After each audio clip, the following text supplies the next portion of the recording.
my Prime Minister, Shri Narendra Modi ji, and 1.3 billion Indians, including more than 185 million Muslim brothers and sisters. Our Muslim brothers and sisters are a microcosm of the diversity of India.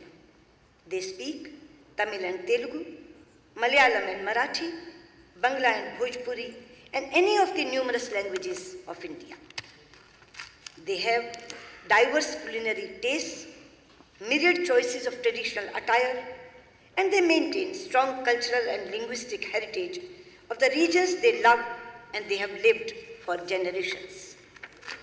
They practice their respective beliefs and live in harmony with each other and with their non-Muslim brethren. It is this appreciation of diversity and coexistence that has ensured that very few Muslims in India have fallen prey to the poisonous propaganda of radical and extremist ideologies. Your Highness and Excellencies, 2019 is indeed a very special year.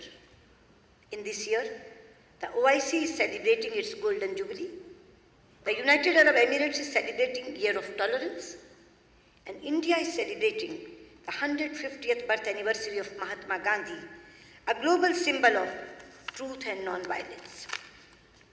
It is therefore a matter of pride for me and for India to be invited in this special year to be your guest of honor and to be extended a hand of friendship. I convey my deep appreciation to Foreign Minister, His Highness Sheikh Abdullah bin Zayed, for his sagacious leadership and for his invitation. Thank you, Your Highness. Your Highness and Excellencies, in the past 4 years, few relationships have seen as much engagement as India's relationship with the UAE and indeed with the entire Gulf and West Asia region. It is a return of history. UAE has shown how a nation can power its progress with a grand vision, with the openness of the world, with an embrace of technology, with investment in human resources, and with an environment that nurtures talent and cultures from around the world. We also express our special gratitude to Saudi Arabia, Bangladesh, and other friends for their strong support for hearing India's voice in this forum. Your Highness and Excellencies, the OIC member constitute more than 1/4 of the members of the United Nations and nearly a quarter of the humanity. It is an organization that has a key role in shaping our world. It brings together nations on the foundation of a common faith, but also by a shared desire for a better future for their people.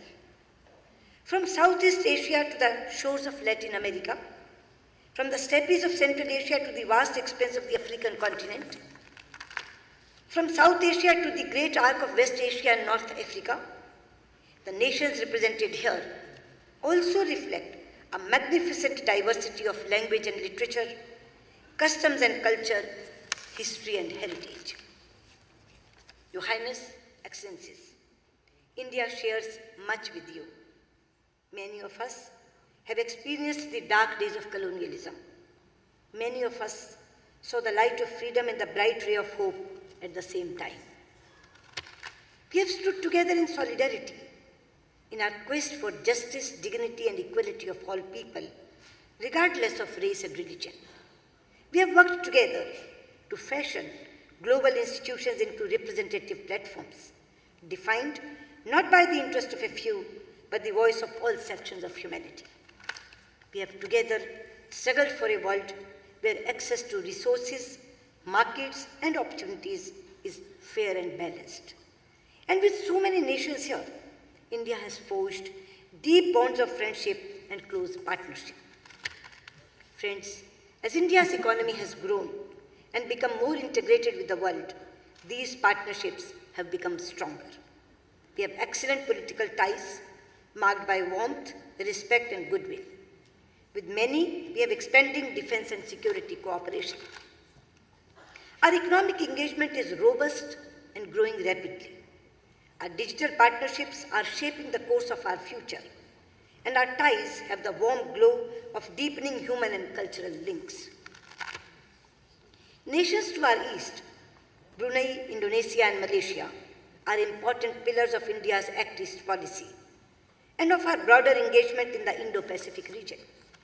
In our neighborhood, with Afghanistan, Bangladesh, and Maldives, we have ties forged in our shared struggles and sacrifices, in the immeasurable warmth of our hearts, and in our unwavering commitment to the security and prosperity of our people and region. In Central Asia, where human aspirations linked us across the mightiest mountains since ancient times, we are rebuilding our relationship along new routes of possibilities.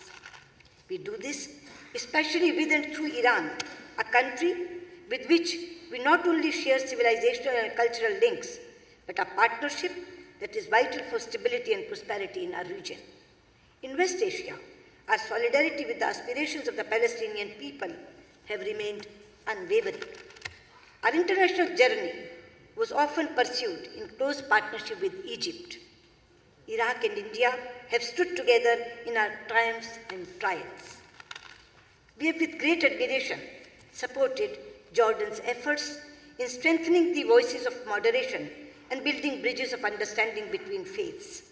Further to the west, with nations like Tunisia, Morocco, and Algeria, we work for a shared desire for a more inclusive world.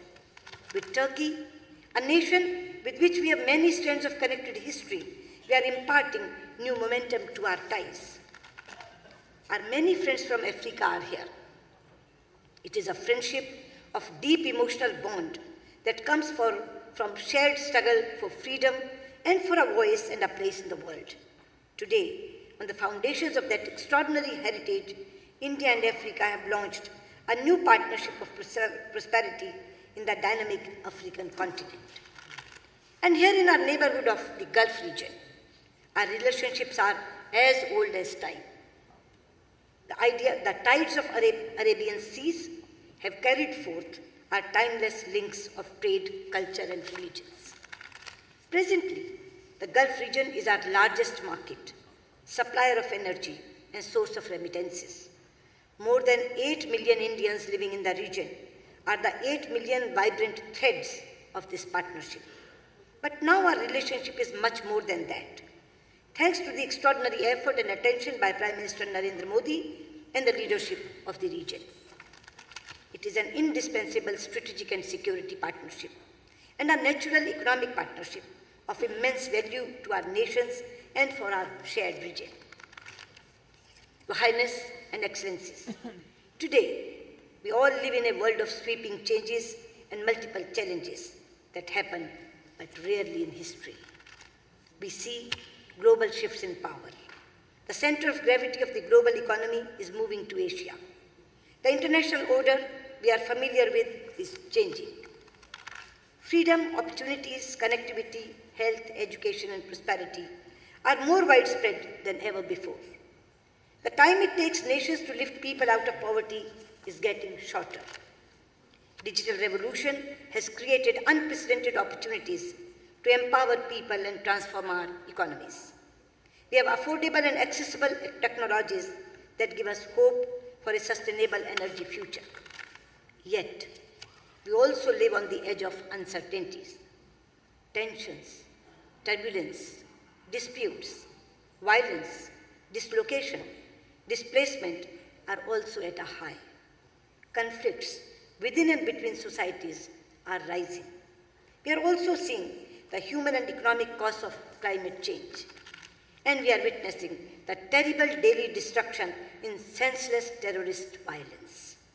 It is destroying lives, destabilizing regions, and putting the world at great peril. The reach of terror is growing. Its lethality is increasing, and the toll it is taking is rising. In the rich diversity of Southeast Asia, in West Asia and the Gulf, in North Africa and Sahel region, in Europe and North America, in Afghanistan, Bangladesh, and India, we see the terrible face of terror. Excellencies and Your Highness, terrorism and extremism bear different names and labels. It uses diverse causes, but in each case, it it is driven by a distortion of religion and a misguided belief in its power to succeed. The fight against terrorism is not a confrontation against any religion. It cannot be. Just as Islam literally means peace, none of the 99 names of Allah mean violence. Similarly, every region in the world stands for peace, compassion, and brotherhood. There is a verse in the Holy Quran which says, La ikra fi ad-din. Let there be no compulsion in religion. There is another surah, Al-Hujurat, which says, O mankind, we created you from a single pair of male and female, and made you into nations and tribes, so that you may know one another, not that you may despise one another. Similarly, the same message was given by the founder, Guru of Sikhism, Guru Nanak Dev Ji, when he says, and I quote, Awwal Allah noor upaya, kudrat ke sab bande, ek noor te sab jag upjya, kaun phale ko mande. This means, first Allah created light. Then, by His creative power, He made all mortal beings. From that one light, the entire world came into being. So who is good and who is bad? Your Highness and Excellencies, India has always embraced and found it easy to embrace pluralism, since it is embedded in the oldest Sanskrit religious text, the Rig Veda, and I quote, Ekam sadvipra bahuda vadanti, which means, God is one, but learned men describe Him in many ways. Our great philosopher Swami Vivekananda said that this phrase from the Rig Veda has given the theme to all subsequent thoughts to India, and one that will be the theme of the whole world of religions. Your Highness and Excellencies, this is not a clash of civilizations or cultures, but a contest of ideas and ideals. As Prime Minister Shri Narendra Modi has often said, it is a struggle between the values of humanism and the forces of inhumanity. Your Highness and Excellencies, if we want to save the humanity, then we must tell the states who provide shelter and funding to the terrorists to dismantle the infrastructure of the terrorist camps and stop providing funding and shelter to the terror organizations based in that country. At the same time, I would like to say that this menace cannot be fought only through military, intelligence, or diplomatic means. It is also a battle that must be won through the strength of our values and the real message of religions. This is a task that states, societies, sages, scholars, spiritual leaders, and families must pursue through personal contacts and on social media. And for this, faiths must speak to faiths. Cultures must engage with cultures. Communities must build bridges, not erect walls. The youth must shape the future, not destroy lives. Your Highness and Excellencies, I am particularly pleased to participate in a conference whose theme is a roadmap for prosperity and development. However, I may enter a caveat. The young are not going to be content with only roadmaps. They want roads as well. They also want them to be built fast. It must be our common objective to ensure that we leave them a world that is infinitely better in terms of equitable economic growth and social justice than the one we inherited. That is the mission which has brought us together in Abu Dhabi, a city that has matured into a landmark of Asia and the world. Your Highness and Excellencies, India is the world's third largest economy on purchasing power parity and is the fastest growing one. We are prepared to share our market, resources, opportunities, and skills with our partners. We will do what we can within our capacity to ensure that the path to development remains open to all and the global trade regime is open, stable, and fair. Your Highness and Excellencies, at 50, Organization of Islamic States is making a new beginning.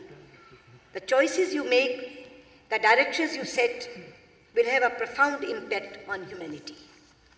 The OIC has a huge responsibility and a great opportunity to lift humanity to a higher level of peace and prosperity, and to make this planet a better place, not just for your people, but for the rest of the world. And we will work with you to spread the true meaning and mission of all religions, promote respect for and between faiths, counter the language of hate with a message of harmony, advocate moderation over extremism and pluralism over exclusion, inspire youth to the path of service than of destruction, build bridge of understanding and reduce barriers across cultures and religions. Your Highness and Excellencies, the late President of India, Dr. APJ Abdul Kalam, popularly referred to as the People's President, said, and I quote, "Where there is righteousness in the heart, there is beauty in the character. When there is beauty in the character, there is harmony in the home. When there is harmony in the home, there is order in the nation. When there is order in the nation, there is peace in the world." Your Highness and Excellencies, I come from the land of Mahatma Gandhi, where every prayer ends with the call for Shanti, that is, peace for all. I convey our best wishes, our support, and our solidarity in your quest for stability, peace, harmony, economic growth, and prosperity for your people and the world. Thank you. Shukran.